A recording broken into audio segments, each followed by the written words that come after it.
Venkatesh sir, ಈಗ ನಮ್ಮನ್ನು ಸೇರಿದಂತೆ ನಾವೆಲ್ಲ ಬ್ಯಾಂಕ್ ವ್ಯವಹಾರಗಳನ್ನು ಮಾಡೋರು ಮತ್ತೆ ಈಗ ಸ್ಮಾರ್ಟಲ್ಲಿ ನಾವೆಲ್ಲ ಫೋನ್ಪೇ ಗೂಗಲ್ ಪೇ ತೆಗೆದೆಲ್ಲ ಟ್ರಾನ್ಸಾಕ್ಷನ್ ಮಾಡೋಕ್ಕೆ ಸ್ಟಾರ್ಟ್ ಮಾಡಿದ್ದೀವಿ. ಇದಕ್ಕೇನಾದರೂ ಲಿಮಿಟ್ಸ್ ಇದೆಯಾ ಸರ್? ನಿನ್ನೆಯಿಂದ ಒಂದು ಗೊಂದಲ ಇತ್ತು, ಲಿಮಿಟ್ಸ್ ಮಾಡಿದರೆ ಎಲ್ಲದಕ್ಕೂ ಕೂಡ ಅಂತ. ಎಷ್ಟು ಲಿಮಿಟ್ಸ್ ಇದೆ? ಎಷ್ಟು ಟ್ರಾನ್ಸಾಕ್ಷನ್ಗಳು ಒಂದು ದಿನಕ್ಕೊಬ್ಬ ವ್ಯಕ್ತಿ ಮಾಡಬಹುದು? ಎಷ್ಟು ಜಾಸ್ತಿ ಆದರೆ ನಾವು ಟ್ಯಾಕ್ಸ್ ಪೇ ಮಾಡಬೇಕಾಗುತ್ತೆ? ಅದ್ರ ಬಗ್ಗೆ ಒಂದು ಕ್ಲಾರಿಟಿ ಕೊಡಿ.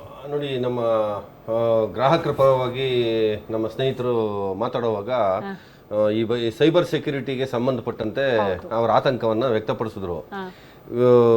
ನೋಡಿ, ನಮ್ದು UPI ಟ್ರಾನ್ಸಾಕ್ಷನ್ ಇದೆಯಲ್ಲ, ಎಷ್ಟು ಬ್ಯೂಟಿಫುಲಿ ಡಿಸೈನ್ ಮಾಡಿದ್ದಾರೆ ಅಂತಂದ್ರೆ ತುಂಬಾ ಸಿಂಪ್ಲಿಫೈವು. ನೀವು ಏನೋ ತುಂಬಾ ಕಾಂಪ್ಲಿಕೇಟೆಡ್ ಏನು ಮಾಡ್ಕೊಳ್ಳಂಗೆ ಇಲ್ಲ. ತುಂಬಾ ಈಸಿಯಾಗಿ ವಿತಿನ್ ನೋ ಮೂಮೆಂಟ್ ಅಲ್ಲಿ ಒಂದು ಅಕೌಂಟಿಂದ ಇನ್ನೊಂದು ಅಕೌಂಟ್ಗೆ ಅಮೌಂಟು ಟ್ರಾನ್ಸ್ಫರ್ ಆಗುತ್ತೆ UPI ಅಲ್ಲಿ.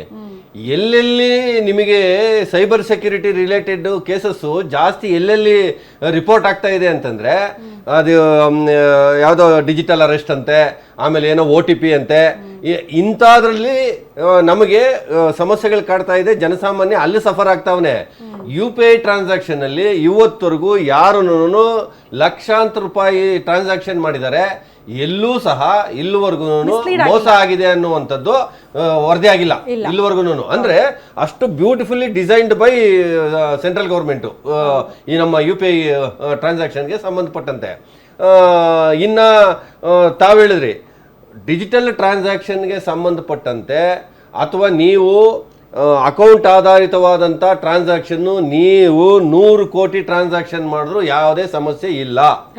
ನಿಮ್ಮ ಸಮಸ್ಯೆ ಎಲ್ಲೂ ಉದ್ಭವ ಆಗುತ್ತೆ ಅಂತಂದ್ರೆ, ಅಲ್ಲೆಲ್ಲ ಒಂದಷ್ಟು ಕ್ಯಾಶ್ ಟ್ರಾನ್ಸಾಕ್ಷನ್ ಮಾಡಕ್ ಹೋದಾಗ, ಆಮೇಲೆ ನಿಮ್ಮ ITR ಅಲ್ಲಿ ಏನನ್ನ ನೀವು ಡಿಕ್ಲೇರ್ ಮಾಡ್ಕೊಳ್ತೀರಿ, ಮತ್ತೆ ಇಲ್ಲಿ ಏನು ಟ್ರಾನ್ಸಾಕ್ಷನ್ ಬ್ಯಾಂಕಲ್ಲಿ ಏನು ಟ್ರಾನ್ಸಾಕ್ಷನ್ ಮಾಡ್ತೀರಿ, ಅದ್ರ ಮಧ್ಯೆ ಏನಾರ ವ್ಯತ್ಯಾಸ ಇದ್ರೆ ಆ ವ್ಯತ್ಯಾಸದ ಅಮೌಂಟ್ಗೆ ಅವತ್ತು ಇನ್ಕಮ್ ಟ್ಯಾಕ್ಸ್ ಏನು ಸಮಯ ಇದು ಇಲ್ಲಿ ಲಿಂಕ್ ಮಾಡಿದೀರಾ, ಇಲ್ಲಿ ಕುತೂಹಲ. ನಾನು IT ರಿಟರ್ನ್ ಫೈಲ್ ಮಾಡಲ್ಲ, ಬಟ್ 10 ಲಕ್ಷ ಟ್ರಾನ್ಸಾಕ್ಷನ್ ಎಲ್ಲೋ ಬೇರೆ ಬೇರೆ ಮೂಲದಿಂದ ದುಡ್ಡು ಬಂದಿದೆ ಅಂತ ಅನ್ಕೊಳ್ತೀನಿ, ಈಗ ಅಕೌಂಟಿಗೆ ಹಾಕ್ತೀನಿ. ಅದಕ್ಕೂ ನೀವು ಬೇರೆ ಬೇರೆ ಮೂಲದಿಂದ, ಯಾವ ಮೂಲ ಅದು? ಅಲ್ಲಲ್ಲ, ನಾನು IT ರಿಟರ್ನ್ಸ್ ಫೈಲ್ ಮಾಡಿಲ್ಲ ಅಂದ್ರೆ ಎಲ್ಲಿ ಮಾಹಿತಿ ಕೊಡಬೇಕು ಅಂತ ಒಂದ್ಸಕ್ಕೆ ನಾವು IT ರಿಟರ್ನ್ಸ್ ಫೈಲ್ ನೀವೇನ್ ಮಾಹಿತಿ ಕೊಡ್ಬೇಕಾಗಿಲ್ಲ ಮೇಡಮ್, ಅವರೇ ನಿಮ್ಮನ್ನ ಕೇಳ್ತಾರೆ. ನಿಮಗೆ ಇದನ್ನ ಮಾನಿಟರ್ ಮಾಡೋದು ಯಾರು ಸರ್? ಎಷ್ಟು ಕಳ್ಳಾಟಗಳಾಗುತ್ತೆ? ಅದ್ರ ಬಗ್ಗೆ ಒಂದು ಪ್ರಶ್ನೆ ಇದೆ, ಹೇಳಿ ಜೇಕಬ್ ಸರ್. ಇದು ಮುಂಚೆ ಆಧಾರ್ ಕಾರ್ಡ್ ಪ್ಯಾನ್ ಕಾರ್ಡ್ ಬರುವ ಮುಂಚೆ ಒಬ್ಬೊಬ್ಬ ಜನರ ಹತ್ರ 7 ರಿಂದ 9 ಆಧಾರ್ ಕಾರ್ಡ್ ಇತ್ತು. ಪ್ರಕಾಶ್ ಮೋಹನ್ ಉಪಾಧ್ಯಾಯ, ಮೋಹನ್ ಉಪಾಧ್ಯಾಯ ಪ್ರಕಾಶ್, ಮಿಸ್ಟರ್ ಮೋಹನ್ ಉಪಾಧ್ಯಾಯ ಅಂತ ಹೇಳ್ಬಿಟ್ಟು ಬೇರೆ ಬೇರೆ ಹೆಸರಿನಲ್ಲಿ ಶಾರ್ಟ್ ಫಾರ್ಮ್ ಮಾಡಿಸ್ಬಿಟ್ಟು 7 ರಿಂದ 9 ಪ್ಯಾನ್ ಕಾರ್ಡ್ ಇತ್ತು. ಯಾವಾಗ ಈ ಆಧಾರ್ ಕಾರ್ಡ್ ಬಂತಲ್ಲ, ಆಧಾರ್ ಕಾರ್ಡ್ ನೀವು ಡುಪ್ಲಿಕೇಟ್ ಮಾಡ್ಲಿಕ್ಕೆ ಆಗಲ್ಲ. ಯಾವಾಗ ಲಿಂಕ್ ಮಾಡಿದ್ರು ಆಧಾರ್ ಕಾರ್ಡ್ಗೆ, ಈ ಎಲ್ಲಾ ಪ್ಯಾನ್ ಕಾರ್ಡ್ ಮುಂಚೆ ಏನೆಲ್ಲ ಫೈಲ್ ಮಾಡಿದಾರಲ್ಲ ಎಲ್ಲ ಸೀಸ್ ಆಗಿದೆ. ಈಗ ಒಂದೇ ಆಧಾರ್ ಕಾರ್ಡ್, ಒಂದೇ ಪ್ಯಾನ್ ಕಾರ್ಡ್. ಆಮೇಲೆ ಏನು ಆಧಾರ್ ಕಾರ್ಡು ಪ್ಯಾನ್ ಕಾರ್ಡ್ ಅಲ್ಲಿ ನಿಮ್ದು ಏನೇನು ಮಾಹಿತಿಗಳಿದೆಯಲ್ಲ, ನೇಮ್ ಅಲ್ಲಿ ಒಂದು ವರ್ಡ್ ಚೇಂಜ್ ಆದ್ರೂ, ಒಂದು ವರ್ಡ್ ಅಲ್ಲ ಒಂದು ಲೆಟರ್ ಚೇಂಜ್ ಆದ್ರೂ ಇದರಲ್ಲೂ ಯಥಾವತ್ತಾಗಿರ್ಬೇಕು. ಸೊ ಇದೊಂದು ಸ್ಟ್ರಿಕ್ಟ್ ಮಾಡಿದ್ದಾರೆ. ಮೊದಲು ನಮ್ಮ ಕ್ರಾಸ್ಟ್ ಅವರು ಹೇಳ್ದಂಗೆ, ಈ ವಿಶೇಷವಾಗಿ ಬಿಸ್ನೆಸ್ ಅಲ್ಲಿರೋಂಥವ್ರು, ಆ ಬಿಸ್ನೆಸ್ ಅಲ್ಲಿರೋಂಥವ್ರು ಒಂದು ಸೆಕ್ಟರು, ಅದನ್ನ ಇಲ್ಲಿ ಮಾಧ್ಯಮದಲ್ಲಿ ಹೇಳುವಂಥದ್ದು ಬೇಡ, ಆ ಒಂದು ಸೆಕ್ಟರು ಇದನ್ನ ತುಂಬಾ ಚೆನ್ನಾಗಿ ಮ್ಯಾನಿಪುಲೇಷನ್ ಮಾಡಿ ಅದೇ ರೀತಿಯಲ್ಲಿ ಆದಾಯನೂ ಒಂದಷ್ಟು ಮಾಡ್ಕೊಂಡಿದ್ದಾರೆ. ಆಮೇಲೆ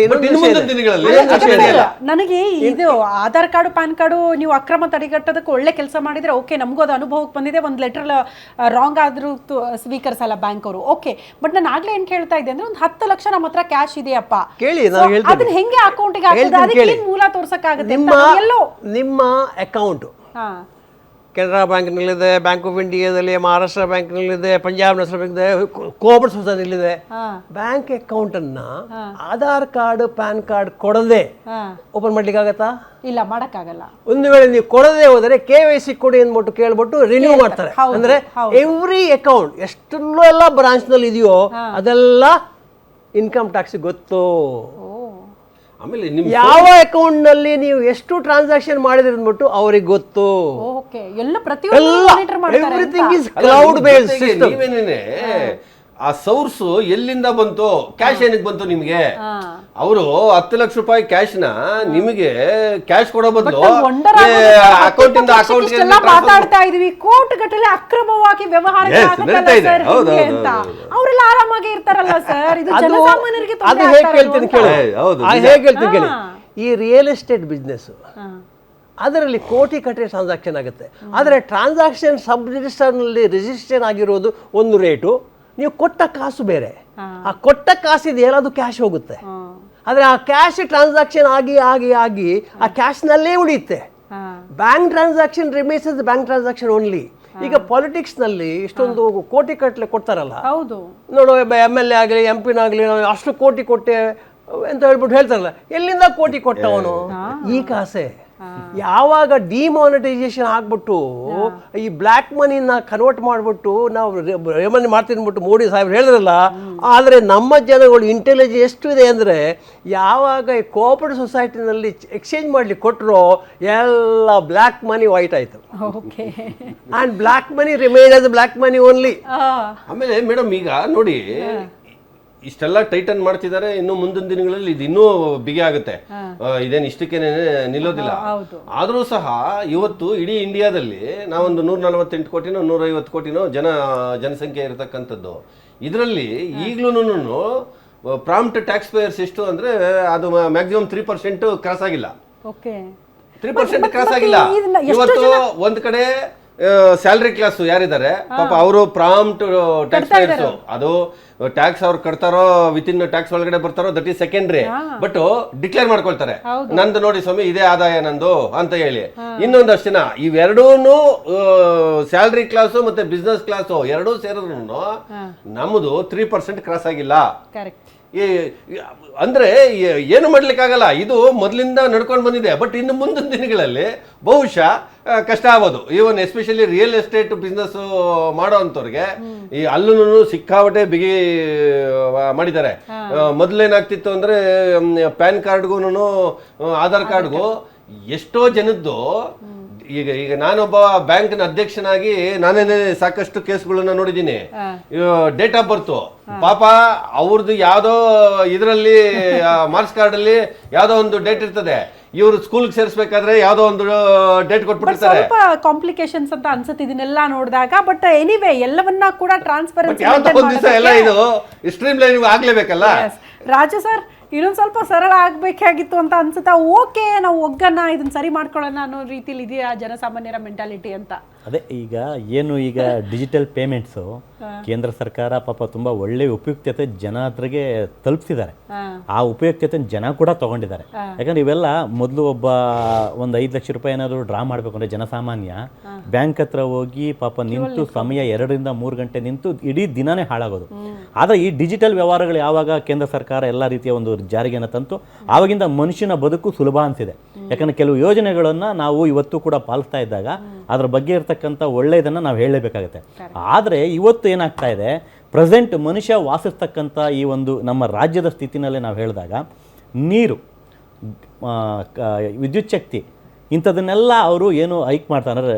ಈಗ ಕಳೆದ 2025ನೇ ಸಾಲಿನಲ್ಲಿ 3% ನೀರಿನ ಬಿಲ್ನ ಹೆಚ್ಚಿಸಿದ್ರು.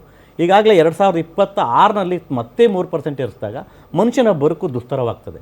ಇದನ್ನೆಲ್ಲ ಮನಗಂಡು ನಾನು ಈ ರಾಜ್ಯ ಸರ್ಕಾರಕ್ಕೆ ಮನವಿ ಮಾಡೋದಿಷ್ಟೇ, ಕೇಂದ್ರದಿಂದ ನೀವೇನು ತೊಗೊಳ್ತಿರೋ ತೊಗೊಳ್ಳಿ. ಯಾಕಂದರೆ ಅಲ್ಲಿ ನಮಗೆ ಗೊತ್ತಲ್ಲ ನಿಮ್ಮ ಅವರ ಮಧ್ಯೆ ಇರ್ತಕ್ಕಂಥ ಒಂದು ವ್ಯವಹಾರ ತೊಗೊಂಡು ಜನಸಾಮಾನ್ಯರಿಗೆ ಏನು ಅನುಕೂಲ ಆಗಬೇಕು ಅದನ್ನು ನೀವು ಮಾಡಿಕೊಡಿ. ಯಾಕಂದರೆ ಇವತ್ತು ಮನುಷ್ಯ ಬದುಕಲಿಕ್ಕೆ ಸುವ್ಯವಸ್ಥಿತವಾದ ಒಂದು ದಾರಿ ಬೇಕು. ಅವನ ದುಡಿಮೆ 25,000 ಆದರೆ ಖರ್ಚು 40,000, ಅಲ್ಲಿಗೆ 15,000 ರೂಪಾಯಿ ಒಂದು ತಿಂಗಳಿಗೆ ಸಾಲ ಮಾಡಬೇಕಾಗ್ತದೆ. ಇಂಥ ಒಂದು ಪರಿಸ್ಥಿತಿ ಬಂದಾಗ ಅವನ ಜೀವನ ಕುಟುಂಬದಲ್ಲಿ ಕೆಲವು ವ್ಯತ್ಯಾಸಗಳಾಗ್ತದೆ. ವಿದ್ಯುತ್ ಶಕ್ತಿ ಬಿಲ್ ಇರ್ಬೋದು. ಆದರೆ ಈಗ ನಾವು ಭಾಳ ಒಂದು ಪ್ರಮೇಯ ಏನು ಈಗ ಆಗ್ತಾ ಇದೆ ಅಂದರೆ, ಬಳಸ್ತಕ್ಕಂಥ ನೀರಿಗೆ ಬಿಲ್ ಕಟ್ತಾ ಇದ್ದೀವಿ. ಈಗ ಇನ್ನು ಮುಂದಕ್ಕೆ ನಮ್ಮ ಪ್ರಕೃತಿಯಿಂದ ಬರ್ತಕ್ಕಂಥ ಗಾಳಿ ಕೂಡ ನಾವು ಬಿಲ್ ಕಟ್ಟಬೇಕೇನೋ ಅಂಥ ಒಂದು ಪರಿಸ್ಥಿತಿ ಕೂಡ ಉದ್ಭವ ಆಗ್ಬೋದು. ಯಾಕಂದರೆ ಹೇಳಲಿಕ್ಕೆ ಬರಲ್ಲ. ಇದನ್ನೆಲ್ಲ ಮನಗಂಡು ದಯಮಾಡಿ ಜನಸಾಮಾನ್ಯರಿಗೆ ಏನು ಅನುಕೂಲ ಆಗಬೇಕು, ಈ ರಾಜ್ಯ ಸರ್ಕಾರಕ್ಕೆ ಈ ಸರ್ಕಾರದ ಮುಖ್ಯಸ್ಥರಾಗಿರ್ತಕ್ಕಂಥ CM ಸಿದ್ದರಾಮಯ್ಯನವರಿಗೆ ಮನವಿಯನ್ನು ಮಾಡ್ತೇವೆ ನಿಮ್ಮ ಮಾಧ್ಯಮದ ಮುಖಾಂತರ. ಬ್ಯಾಂಕಿಂಗ್ ಟರ್ಮಿನಾಲಜಿ ಅನ್ನುವಂಥದ್ದು ಎಷ್ಟು ಸಿಂಪ್ಲಿಫೈ ಆಗ್ಬಿಟ್ಟಿದೆ ಅಂತಂದ್ರೆ, ಇವತ್ತು ನಿಮಗೆ ಮೊದಲು ನಾವು ನೋಡ್ತಿದ್ವಿ ಗಂಟೆಗಟ್ಟಲೆ ಬಂದು ಕ್ಯೂ ನಿಂತ್ಕೊಂಡು ಟೋಕನ್ ತಗೊಂಡು ಆಮೇಲೆ ಆ ಟೋಕನ್ ಇನ್ನೊಂದು ಕಡೆ ಕೊಟ್ಟು ಕ್ಯಾಶ್ ಎತ್ಕೊಂಡು ಬರಬೇಕಾಗಿತ್ತು. ಇವತ್ತು ನಿಮಗೆ ಪರ್ ಡೇ ಕೋಟ್ಯಾಂತರ ರೂಪಾಯಿ ಡಿಜಿಟಲ್ ಟ್ರಾನ್ಸಾಕ್ಷನ್ ಅಲ್ಲಿ ಕೂತಿರೋ ಕಡೆ ವಿತಿನ್ ನೋ ಟೈಮ್ ಅಲ್ಲಿ ವಿತಿನ್ ನೋ ಸೆಕೆಂಡ್ಸ್ ಅಲ್ಲಿ ಟ್ರಾನ್ಸಾಕ್ಷನ್ ಮಾಡ್ತಾವ್ರೆ. ಆಮೇಲೆ ಬ್ಯಾಂಕ್ ಬರೋ ಜನ ಕಮ್ಮಿ ಆಗಿದ್ದಾರೆ. ಆಮೇಲೆ ATMಗಳು ನೋಡ್ರಿ, ಈಗ ನೀವು ಮೊದಲು ಪ್ರಾರಂಭದಲ್ಲಿ ಇದ್ದಂತ ATMಗಳು ಇವಾಗ ಎಲ್ಲ ATMಗಳು ಒಂದೊಂದೇ ಕ್ಲೋಸ್ ಮಾಡ್ಕೊಂಡು ಬರ್ತಿದ್ದಾರೆ. ಇವತ್ತು ATMಗಳೇ ತುಂಬಾ ಕಮ್ಮಿ ಆಗಿದ್ದಾವೆ. ಮತ್ತು ಮೊದಲು ATMಗಳು ನಮ್ಮ ಬ್ಯಾಂಕುಗಳಿಗೆ ಒಂದು ಒಳ್ಳೆ ಆದಾಯದ ಮೂಲ ಆಗಿತ್ತು. ಇವತ್ತು ಆದಾಯದ ಮೂಲ ಇಲ್ಲ. ATMಗಳು ಹೊಸದಾಗಿ ಮಾಡಬೇಕು ಅಂದ್ರೆ ನಾವು 100 ಸಾರಿ ಯೋಚನೆ ಮಾಡಬೇಕು. ನಾವು ಒಂದು ATM ಹಾಕ್ಬೇಕಾ ಹಾಕ್ಬಾರ್ದಾ, ಆಮೇಲೆ ಇದಕ್ಕೆ ಬಿಸ್ನೆಸ್ ಸಿಗುತ್ತಾ ಸಿಗಲ್ವಾ ಅನ್ನುವಂಥದ್ದನ್ನೆಲ್ಲ ನೋಡಬೇಕು. ಹಿಂಗೆ ಬ್ಯಾಂಕಿಂಗ್ ಟರ್ಮಿನಾಲಜಿನೇ ತುಂಬಾ ಗಣನೀಯ ಒಳ್ಳೆ ಸುಧಾರಣೆಗಳಾಗಿದೆ.